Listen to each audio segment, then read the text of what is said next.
Hi, it's Colin Cowherd. I started the volume to bring you some of the most authentic voices in sports. While you're here, make sure you hit subscribe. Thanks. What a fiasco in Cleveland. What's interesting is I think the Bengals, if they sign Lyle Collins, right tackle, have had a great free agency signing period. Right. Massively upgraded O-line. I think the Steelers have quietly had a great free agent. Kind of Steeler guys, Trubisky, O-lineman, a very Steeler class. Yeah. Cleveland is not sure they have a quarterback. Let me ask you this. So I threw this out there. Stuff gets out when people want it out. Yeah. The Browns front office clearly was sending a message to Baker and his agent. We're over you. We're done with you. Do they have a plan at quarterback, though? I'd like to be able to tell you yes, and I did say earlier that the Browns are playing Russian roulette while the rest of us are playing checkers. And I maybe there's some plan that a lot of people in that building aren't privy to, but I've talked to some people in that building, coaches, players, and they're equally baffled by the way this is played out because, first of all, they're in that weird limbo with Baker where he's done something. We don't necessarily hate him, but we don't want to pay him. And we'd sure love an upgrade if we could get Deshaun Watson. Okay, fine. That's not super unique, but it's a little delicate. They not only went full bore for Deshaun Watson, but as you said, it got out that they called Baker Mayfield a child. And listen, you've called Baker Mayfield a lot of names. I've called Baker Mayfield a lot of names from the start, but I don't think we've ever publicly said that he's not an adult, which is a little stronger. And that's tough to come back from. Everyone compares it to, say, the 49ers and Garoppolo. They never called him a child. The Raiders never called Derek Carr a child. And it's not just calling your quarterback a child. It's a quarterback whose entire being and career has been fueled by perceived slights or real slights. And so, there are other players you might be able to smooth that over with, although it would be tougher. As one coach told me today, you could do that with some people, not Bake. And it seems like it's past the point of no return, all of which would still be okay if they had a strategy and if the following hadn't also reportedly happened. Baker, trade me. Browns, no. Okay, now that's starting to get weird. Now, there have been some great trade me no interchanges in sports where you understand the no. Kobe Bryant told the Lakers, trade me to the Clippers. They were like, no. And guess what? They won more championships with Kobe as a Laker. It's the right call. But in this case, I don't know if no is a great answer. Now, I suspect it's not a real no, and probably they're coming up with plan C, whatever that is. But it not only has potentially a bad outcome for them, but it really just makes them look bad. And not just to me and you and fans, but in that building to people that are supposed to be on board with the mission. And I think that's really the biggest issue right now. It's still a very good roster. Let me throw this at you. He won't go to the Colts. He and Ballard are two different people. And also, the knock on Wentz was he wasn't always disciplined. Well, that's the exact knock on Baker. Baker's a less talented, a smaller version of Wentz. So I don't think they'd pursue him. I think they would outbid Cleveland for Jimmy Garoppolo. Am I wrong? I am on record as being a major Jimmy fan, obviously as a person, and I like him a lot as a player. I just think, you and me both, by the way. We both like him more than 90% of media people. Yeah, but here's the problem, and I think about this. I had that little side deal with the Washington then football team this last season, and they went all in on Ryan Fitzpatrick, and he got hurt in the first quarter of the first game, and that was that. And it wasn't great. And so he was an older guy, but if you look at Jimmy's injury history, are you counting, it's hard for me to think you're going all in on Jimmy and, given his injury history, you really do seem to run a risk that you're now going to plan D within the season. And you have a team that theoretically is built to win now. As you said, the offensive line, even without Treader, the running game. So it's, I don't know that Baker's a great fit with Indy, but somebody's going to take him because there just aren't enough quarterbacks for the chairs. If Carolina doesn't get Deshaun, are they now looking at Baker? It might not be their first, second, or eighth choice, but you take a look. Seattle pledges love for Drew Lock, but it's tough to not think Baker's an upgrade on Drew Lock. So I don't know. I think we're going to have to see, how these other chairs play out. Obviously, when the Watson domino falls, we'll know a lot more. But it just doesn't seem like it's been handled very, very well. And think back to the whole. Let's go all the way back to the drafting of Baker, and then Hugh Jackson fired. Did well under Freddie Kitchens. They wanted to hire Stefanski, but they hired Kitchens thinking that was going to do it for Baker. He hired Todd Monken. Baker hated Monken. Terrible fit. Then they say, okay, fine, we're firing Freddie Kitchens, and now we're going to hire the guy we really want. We're the analytics guys. We're the Ivy League guys. We're going to hire Kevin Stefanski. I don't feel like Kevin Stefanski and Baker have been a great fit stylistically. And one reason I say that is if you look at Baker's best game ever, which is going into Pittsburgh and lighting it up in a playoff game, Kevin Stefanski was in his basement and Alex Van Pelt was calling the offense, and he opened it up, which I think Baker loved. He had him, back with the offense spread out and said, just see it, throw it, go. And he had a monster game. And so maybe the Browns are finally just saying Baker's not a great fit for us stylistically, personality wise, whatever, even though, he was drafted by them, by John Dorsey. But, that's fine. What's the plan? Just like the 49ers when, hey, Jim Harbaugh's not a good fit here anymore. We're not getting along with him. We got to get rid of him. Okay, fine. What's the plan? Jim Tomsula. Oh. So here's the latest. The Packers are trading wide receiver Davante Adams to the Raiders for 2 prime 2022 picks. So I want to throw this at you. Whoa. First, he said categorically false when I think it was Diana Rossini came out and said he's going to get $50 million a year and be the highest paid quarterback. I think it was Ian. I think it was Ian Rappaport. Yeah, my bad. Yeah. Not categorically false. Vaccine fuzzy, that fuzzy. Everybody talks about the guaranteed money Aaron Rodgers got. Yet, next year, he's still a 13.5% cap hit, which in the last 15 years, you can't win a Super Bowl if you're over 12 unless you're Tom Brady. So 13% still a big cap hit. So now they don't have Davante Adams. He trusts no second receiver. I'm going to play the cynic.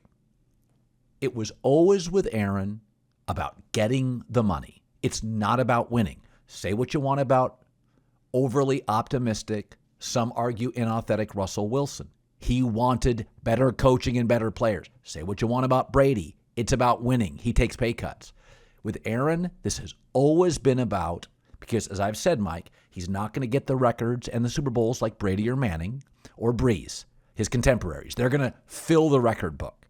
He wants that passer rating stat, and he wants his money. And I look at this and I think, Davante had to tell him privately, bro, I'm not franchise tagging. And he knew there was a chance that Davante wouldn't sign.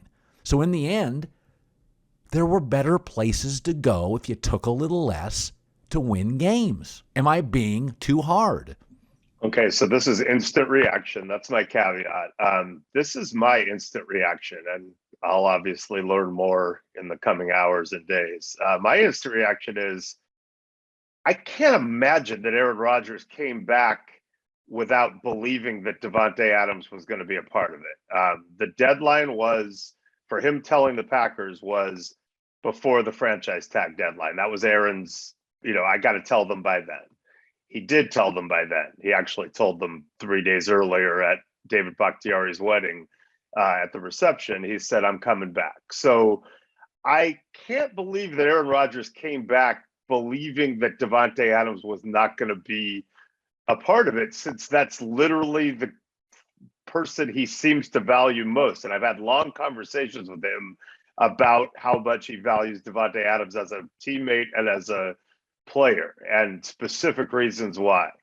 And I also know that this whole thing really started, there was a money thing, but really this started, and Aaron has spoken about it publicly, by him thinking, you guys don't involve me in these conversations, or the coaches for that matter. You just, as a Packer front office, do what you do, and I hear about it later. And you also don't go after it and load up with guys I want. And remember, part of the healing process was they've been including me, and they signed Randall Cobb, which turned out to be a good thing for Aaron the first half of the season, and that's all been much, much better. So one of two things has happened, and I find them both hard to imagine.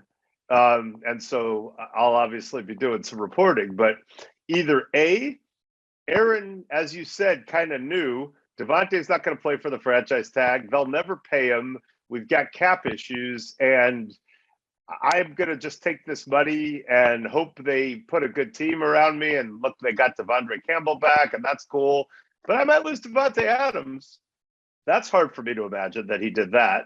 Or B, Aaron came back thinking it's so much better now. Not only are they paying me, but they involve me in all these decisions, and they know that now they're tagging Davante, and they're going to find a way to make that contract work because I need him. And then they still traded him. Now, if that happened, boom, that's going to make Baker and the Browns look like Sesame Street. And you're going to see a quarterback who is an adult, but is throwing an adult tantrum, and I would argue rightfully so. So one of those two things seemingly happened. Now, maybe it's the first one, and there's a plan, and Aaron was resigned to it, and they're going to go get some other receiver that he loves somehow. But I don't think this is what he came back for. So listening to that, my takeaway is still Aaron cares about Aaron. That's really what it's. I said this the other day. Not all actors are in it for the art or the Oscars. Some like the fame, the girls, and the money. I'm not judging. but Aaron can't. It helps Aaron so much to have his guy. So I still would argue that even if I'm not even conceding that, but even if that is the case, Aaron's not going to have as good a reality, the girls, the cars, whatever, without that guy. So, and he has spoken publicly, he has said, this is a big, big issue to me. I want to be involved in these decision-making processes. So maybe they'll consult him during the draft, and they'll use those picks to draft someone that they're eyeballing that they think is going to step in and immediately be as good as Davante Adams. But, remember how Deshaun Watson was when they got rid of DeAndre Hopkins? He didn't really enjoy that. That was the beginning of the end with him. It would be understandable, even without all the history, for Aaron Rodgers to be apoplectic if they got rid of Davante Adams without him being part of the plan. And if they didn't, given all the recent history, he should retire today or, force his way out today. So one of those two things happened. They're both very surprising to me scenarios, and I guess we'll find out in due time what's going on. Well, Davante is going to get a 5-year deal from the Raiders. That's by the way, great move by Dave Ziegler and Josh McDaniels coming in hot. I love them trading Ngakoue, getting Chandler Jones, bookending him with Crosby, who they paid. Love it. And now you're giving Derek Carr, his college teammate and close friend, the ultimate security blanket. You're putting they've tried for so long to get a guy. Ruggs obviously turned out to be a horrible situation. So now, think about this, Mike. Darren Waller, right. Josh Jacobs, Hunter Renfrow, Derek Carr, Davante Adams, left tackle Colton Miller. That's an elite offense, period. Yeah. That is an elite offense. And you've got bookend edge rushers who are monsters. So the defense, at the very least, has that. Now you're in a division with Mahomes, Russell, and Herbert, which is a murderer's row of 6 games of hell, and you got to compete in there. But man, you got to give Dave Ziegler and Josh McDaniels a lot of credit. For years and years, I had a belief on what the league was. And because of rule changes, Mike, we had lunch recently, and I don't know if I mentioned this among our many, by the way, covert discussions. Covert. The league has really become quarterback weapons pass rush league. Yeah. It really has. I mean, you don't have to have O-line, Cincinnati O-line, meh. Linebacking cores in the Super Bowl, Rams, Bengals, weakness. Safety, doesn't matter. It's really quarterback, weapons, because the 3-step drop back offense, you got to have nimble, twitchy athletes who can get to the quarterback fast. You don't have to have a great offensive line because you're not asking them to sustain blocks for 7 seconds anymore. And I look at this now. Green Bay has an elite quarterback, no longer has elite weapons, and I would say I love Kenny Clark, but does not have an elite pass rush. This doesn't feel like a Super Bowl team to me, Mike. I don't feel like, with Tom coming back, Deshaun potentially going to the Saints or Atlanta, Matt Stafford and the Rams, who, by the way, get Allen Robinson, so that's another weapon. I mean, this morning, I look at Green Bay. Let's just forget Aaron and how this lands for him. I don't know, Mike. This is not a talented enough team. Yeah, again, instant reaction. And the caveat is, it's a work in progress, and let's see what gets done between now and August, September.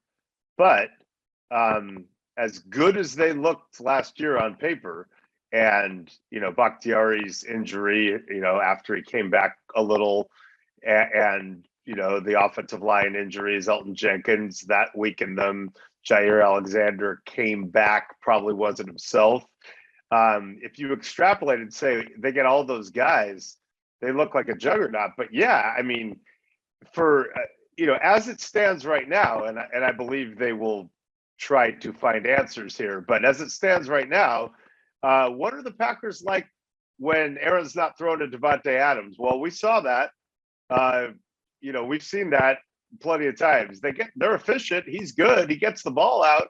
They can win in specific situations, but he doesn't trust those guys like he does Davante. And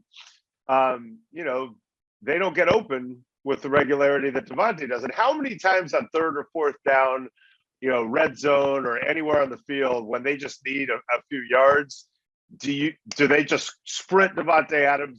He beats a guy up the line, he gets open and gets that. It's like it's like giving the ball to Jim Brown in the old days, on 3rd or 4th and 2, like you're getting it, So they don't have that. They lost Zadarius Smith, who really wasn't there for most of last year. They still have Preston Smith. Devondre Campbell played a big role for them. Jair will come back. They'll try to get Rasul Douglas back. But yeah, and Rashawn Gary's gotten better. But I'm presuming that by the time they suit up, if they're really trying to win the Super Bowl, and they have to be because of what they did to their cap and what they did essentially, okay, Jordan Love, we don't care that we drafted him in the first round. It's all about Aaron and it's all about now. if you really think you can win the Super Bowl, you got to have at least one more prominent weapon, and probably two. And you got to have an Allen Robinson, edge rusher. The Rams have Allen Robinson, OBJ, Robert Woods, Cooper Kupp, Van Jefferson. Well, they don't have OBJ. He's a free agent and he's hurt. But but they have the other ones, and Tyler Higbee, and Cam Akers coming back healthy. Yeah. Now again, it's not a work. Just remember, trades can be made, right? Now, what I suspect the Packers have decided, again, I'm not sure if Aaron is part of this, but I think what they've decided is, man, we've tried every cap trick in the book, and even though Aaron is only counting, X against the cap, it's still a lot. We've tried every trick in the book. We still care about these other things. If we then pay Davante, we don't think we can really do it. So I think the play is we got to get some guys on rookie contracts who are difference makers. So now they have picks. They hopefully for them have a receiver who can step in the way Justin Jefferson did. Now that's aspirational. If you get a Justin Jefferson type, it's still not Davante Adams, and it still takes time with Aaron, but you can, that would be big. Now if you go that's the key. Aaron, with his own family, has trust issues. That's manifested itself in his football. He's not overly trusting. I mean, you watch that playoff game when that when that tight end drops a ball, I'm not going back to the tight end. Yeah, this is always he trusts Randall Cobb. He trusts Aaron Jones. He trusts Davante Adams, and he has built he trusts Mercedes Lewis. He's not a guy. This is you always become as a quarterback, Mike, your personality. Same as a talk show host, you become your personality. I mean, Tom he's ingratiates himself with people. Tom's very good. He's a people person. That's what he is as a quarterback. Stafford is a little loose, as we saw at the Super Bowl parade, can be a little loose. He's a little loose as a quarterback. He's kind of a go for it guy. He's a little loose. That's his personality. Like, you become your personality. So asking Aaron to suddenly, let's say the Packers draft 2 receivers with these picks. This can be a quick learning curve, and that's not Aaron's history, I guess, is my point. Well, hopefully what Aaron will do is whoever that receiver is will get a call and say, hey, I'm doing a quarterback camp. And, before they allow us to even come to OTAs, I'm doing a thing in California or whatever. You're coming, and we're going to hang out and learn each other. But that's assuming Aaron is part of this plan and isn't freaking out. So, and you've probably got to go get an edge rusher too. It's a lot. It's now no team is granted, an entitlement to be a Super Bowl contender every year. But if you have Aaron Rodgers and you're paying him, you better view yourself as a Super Bowl contender. And obviously the last 2 years, 2 teams that have gone after it, and loaded up have been validated in the Rams and Bucks, and both those teams are doing it again, by the way. So, you better find a way to get after it.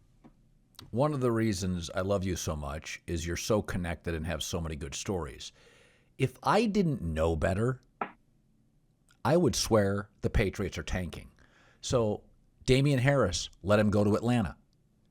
J.C. Jackson, best corner easily. Let him go to the Chargers. Shaq Mason, let him go to the Bucks. Mike, they're not paying their quarterback. It's a quarterback weapons edge rusher league. Buffalo gets Von Miller. I said today, if you took the Bills and the Patriots 10 best players, only David Andrews and Matthew Judon make the list. They've got no elite players. I mean, what the F is going on? I mean, Mike, it makes no sense. I mean, they're obviously dealing with some sort of an identity crisis, which is not, necessarily shocking, given that they lost a huge part of their identity in Brady, and then he went and won the Super Bowl with the Tampa Bay Buccaneers. May I remind you? So here's what it was. It was, okay, Tom's gone. You know what? Whatever. We'll roll with our guy Jarrett Stidham. Then we'll just show that the Patriot way works. And then they were like, you know what, Cam Newton's a better option. And Then it didn't go great. Bill threw the phone when they lost to the Bills late 2020, and free agency hit last year. They were like, enough of this crap. Screw that. We're paying. I know it's not very Patriot, but we got cap room and we're going to go pay. So, yeah, we're getting Matthew Judon. Great signing, by the way. We're going to go get Jonnu Smith. I thought it was a great signing. They haven't figured out how to use him quite yet.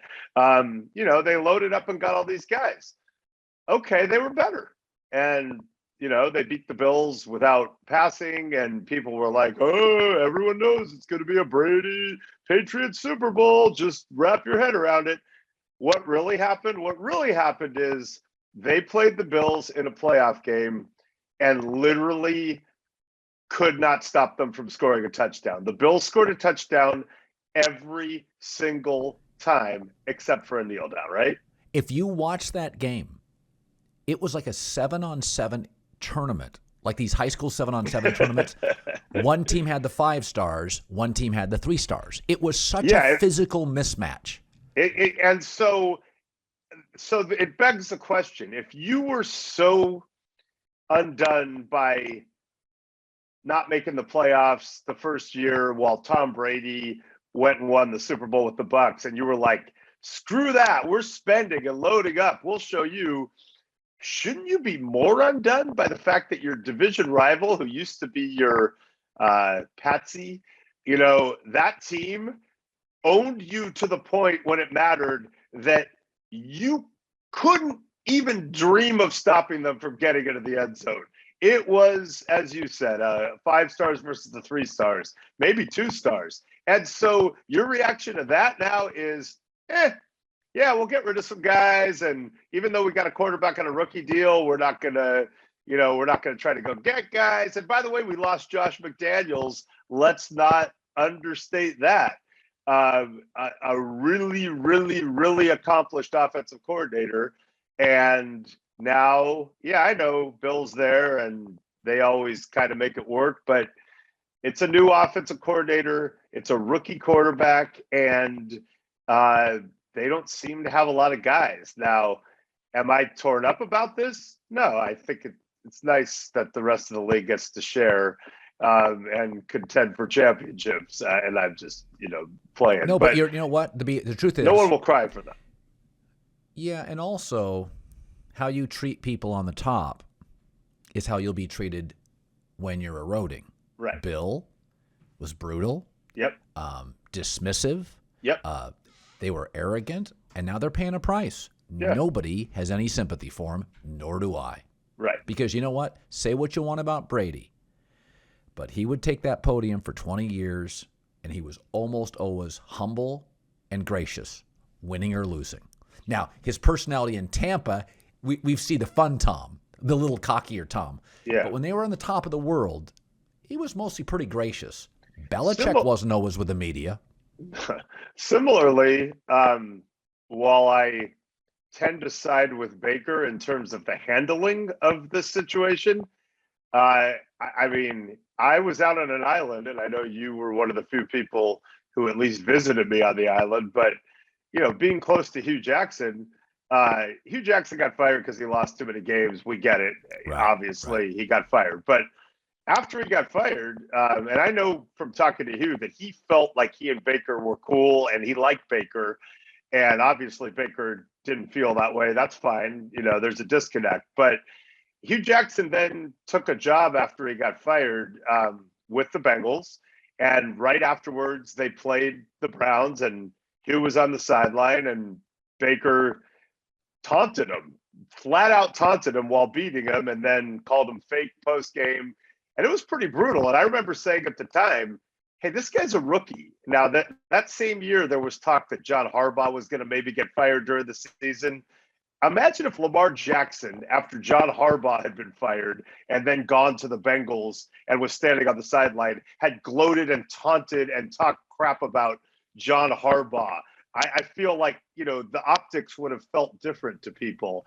But yeah, everyone thought, oh, Baker, he's, I love his edge. I love his bravado. Hugh lost a lot of games. That's a proud man, Hugh Jackson, who coached for a long time in the NFL, and yes, lost too many games and got fired by the Browns, but was just trying to work. And so I thought Baker came off like an unprofessional punk in that moment, and I said it. Yep. Now, Yep. so I'm on his side right now, but I also am not crying for him because now he maybe understands what it's like to get cast out when you don't perform well enough. Yep, you reap what you sow. Mike Silver, you're busy. Go chase stuff. We'll talk soon, buddy. You're awesome.